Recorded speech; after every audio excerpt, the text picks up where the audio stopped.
எனக்கு ஏன் கோபம் சில சமயம் வரும் இந்த தலைமுறை மேல வைத்தறிச்சல்னா, கால்குலேட்டர்னா என்னன்னே தெரியாத காலகட்டத்தில் இந்தியாவிற்குள்ள இனி கணினி தான் எல்லாம் என்பதை யூகித்த ஒரு மாபெரும் தலைவன், மகத்தான தலைவன் முத்தமிழஞ்சர் டாக்டர் கலைஞர். கணினிக்குன்னு கம்ப்யூட்டருக்குன்னு தனி கொள்கையை உருவாக்கி அக்கா பூங்கோதை ஆலடியார்னா அவர்களை அமைச்சராக நியமித்து தகவல் தொழில்நுட்ப துறையை உருவாக்கி முதலீடுகளை உருவாக்கி எல்லா கம்பெனியும் கூட்டு வந்து கம்பெனிக்காரன் வந்துட்டான். இப்போ வேலை பார்க்கறதுக்கு ஆள் வேணுமே, நம்ம பயல்களுக்கெல்லாம் கல்லூரி வேணுமேங்கிறதுக்காக தனியார் கல்லூரிகள், அரசு கல்லூரிகள் தமிழ்நாடு முழுக்க கொண்டு வந்து கம்ப்யூட்டர் சயின்ஸ் பாடப்பிரிவை கொண்டு வந்து அவ்வளோ வரையும் கம்ப்யூட்டர் சயின்ஸ் படிக்க வச்சு வாங்கடா போய் வேலை பாருங்கடானா இவன் எல்லாத்தையும் படித்து முடிச்சு டைட்டில் பார்க்கில் உட்காந்துட்டு வந்த உடனே லேப்டாப்பை திறந்து திமுக என்ன செய்ததுங்க.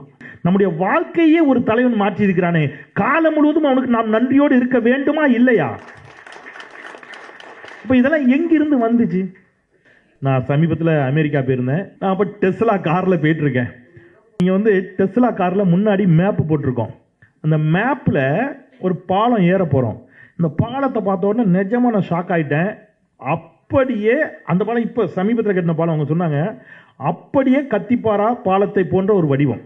இதை பார்த்து கட்டினாங்களா நான் சொல்லல. ஆனா இப்படியான ஒரு பாலத்தை அத்தனை ஆண்டுகளுக்கு முன்பு தொலைநோக்கு பார்வையோட ஒருத்தர் கெட்டிருக்காரு பாருங்க. எவ்வளவு பெரிய விஷயம். அந்த கத்திப்பாரா பாலம் இல்லைன்னா நான் ஒன்னு சொல்றேங்க, அந்த ஒண்ணுத்துக்கே இன்னும் ஒரு 10-15 எலெக்ஷனுக்கு ஓட்டு போடலாங்க திமுகவுக்கு.